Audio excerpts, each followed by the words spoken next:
This video is for Mr. Nice Guy. You that overextend yourself. Give as much as possible, as early as possible.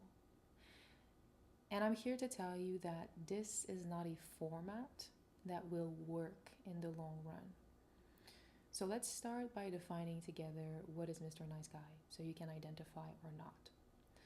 Mr. Nice Guy is the guy who is seen as the fixer, the white knight, the savior. And he's excited to give.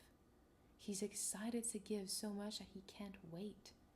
At the first mention of I need help, he comes into play and give endlessly. And if that's you, there's a lot of downsides to these kinds of actions that have wonderful intentions. I know you're just trying to be nice. You're just trying to be great. And I can understand and value that, but not everybody can. You tend to attract people that have a lot of issues in their life, and they feel entitled or comfortable or simply used to spilling their purse to you straight from the get-go. It can be the first date, maybe just a month in, but they're excited to let you know everything that's going wrong in their life. That's number one. You attract these kinds of people. Number two, maybe you had a childhood in which you had to be the parent. That means taking care of your own parent, figuring out how you're going to eat, how you're going to make ends meet at a very young age. Maybe you didn't get a chance to play, to have fun, and so you feel a sense of responsibility naturally. And it seems like the natural option for you in relationships. So you go there, not because you're dumb, not because you're a bad person, but because that's your role, or at least that's what you feel like is your role. Mr. Nice Guys, if that's you, they also tend to become the parent in their relationships. Because they're fixing and helping so quick and so much, they end up taking the role of a parent. You are stripping away your partner from any challenges in their life. And as much as you think that you're doing them a service, it's actually quite the opposite. They then become dependent on you, or you need them in your life to validate your own role of being a savior and a fixer. This is a recipe for a disaster. And here's some problems with being a fixer, a white knight, or a Mr. Nice Guy real quick. One of the problems that you'll find is that the parent role that you're taking on for your partner will eventually turn you off. I've heard many times, I love my girlfriend, but she's like my little sister to me now, so I am not attracted to her anymore.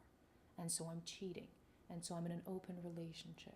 You can resolve childhood conflicts in your sexual life. That's a healthy way to do it.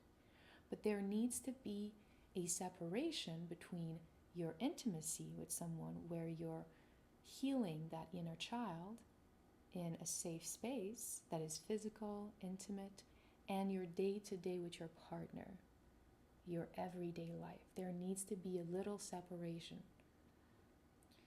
Another problem that you will find is that if you give so quick to people so fast, not only do they take it for granted, but the value decreases.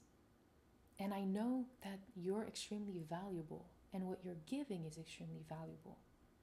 But if you're willing to give it to me after a week of knowing you, how valuable can it be? Is it really because you think I'm worthy of it because you know my character and you respect me so much? Or is it just a thing that you do with everybody? Is it your way to mask your lack of vulnerability? Just giving, giving, giving. So you're always seen as a good person. You're always seen as helpful. But why are you giving it to me so quick? What's the catch? When are you taking it back? you are doing something that has so much value. Literally, listen to me.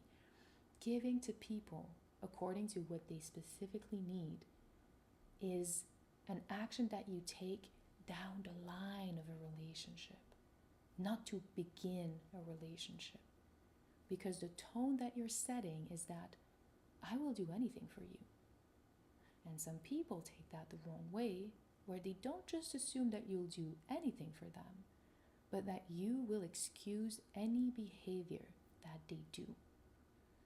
And maybe you'll tend to find partners that are cheating, that are lying, that are deceitful, even though you're being so nice and you're just tired of it. So I get you. But let's just reframe your gift, because it is a gift. The problem is not your generous nature. The problem is how you go about it and how quick you're willing to give it. Let's go back to the type of partners that you tend to attract. People that will open up to you very fast about their whole childhood or their whole drama in their life. Why do you think that's the case? Do you truly believe that they think deep down that they are worthy of love? If somebody doesn't feel worthy of love, their brain will try to prove to them that they're right by using behaviors that just have the intention of provoking you. They'll cheat on you. They'll lie to you. They'll self-sabotage a relationship. Because if they have so much problem in their life, and if the way that they go about it is open up about it to just anybody, then you can also assume that there's a catch. They're not opening to you specifically because you're such a great listener or because you're such a great person for them. It's probably because they either do that to everyone or because you're just too passive and you're not giving much in the conversation. If somebody is willing to open up about so many problems to you in the first date, the first month of knowing each other, they're looking for a fix. They're looking for a fixer. They're not looking for a partner. They're not looking for a relationship. Most of these people don't even believe in love because they had their fair share of challenges as well. And more often than not, your partner will go out of their way to cheat on you, to lie to you, because they don't feel worthy of what you're giving them. They haven't done the inner work yet. And that you can never do for them. No matter how much money you give them, how many solutions you provide to them, you can never do the inner work for them. And if they meet you from a place of insecurity, of sadness, of self-hatred, you cannot fix that with material gifts. You cannot fix that by attention, by validation, because they will understand your actions from the way that they see life, which is people are not here to help me, people don't have my back, people don't like me, people will deceive me, people will lie to me. Do you start to see the bigger picture here? I'm not here telling you to change. I just want you to think about pacing yourself a little bit better. Make sure that when you meet somebody for the first time, you're staying on that level of, hey, it's the first time I'm with you. We're just going to have a vibe. We're just going to see if we click, if we can have fun together before trying to save you from a personal situation that you're ranting to me about. You're not really here to spend time with me. You're here to release things that are on your heart and in your head. And I'm just here sitting and finding solutions when you're not even valued in the interaction. So be a little more critical in the way that you approach your dating life, just with this simple step. Be in the present moment, in the early stage. Down the line, you still will be the same person, and you will be an amazing partner who will be able to help and will be able to give, which is an amazing thing. So do not dismiss that side of you. Do not start to become the polar opposite just because of resentment. because you're lying to yourself. You're actually a giver, and that's good. That's hot. We love it. But you must pace yourself better. That looks like being present in the beginning, and when the relationship builds, you're willing to invest in common problems. Maybe somebody doesn't feel heard, somebody has a step back, and that's natural. That's going to happen in relationships. That's always going to happen in relationships. And that's when you can start to show your character and invest in a mutual problem, because that is what strengthens the relationship. We feel happiness after solving issues. So make sure that you're also included in that, especially in the beginning. There's nothing worse than coming from a good place, having good intentions, and repeatedly being told and being seen as somebody who can be stepped all over, can be lied to, deceived, manipulated. And you start to think that you're the problem. But you're not the problem. It's the way that you go about it. So keep that generous intention, but make it more meaningful. Start to see the value in what you have to offer, because that's a gift. Not everybody is generous by nature. Not everybody's a fixer by nature.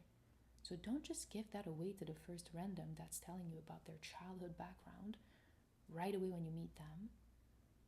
Chances are they don't care if it's you listening or the next person. They just want to let it out. No judgment, that's okay. But your job is to realize that and to value yourself and your gifts a little bit more. To not fall into the dark pit of resentment in which you start to change everything about yourself and transform into this opposite version that, yes, might be better protected, but carries much more hate in their heart just because of a little misalignment. It's just an easy tweak. Try it out. If you found yourself being the nice guy and being stepped all over and over again, I hope that this vid gave you a little bit more nuances, a little bit more perspective. I'm interested to know your opinion in the comments. Stay blessed. Find me on Instagram, on TikTok, at Masha Katasonov. And I hope to earn your subscribe over on my YouTube channel. Peace.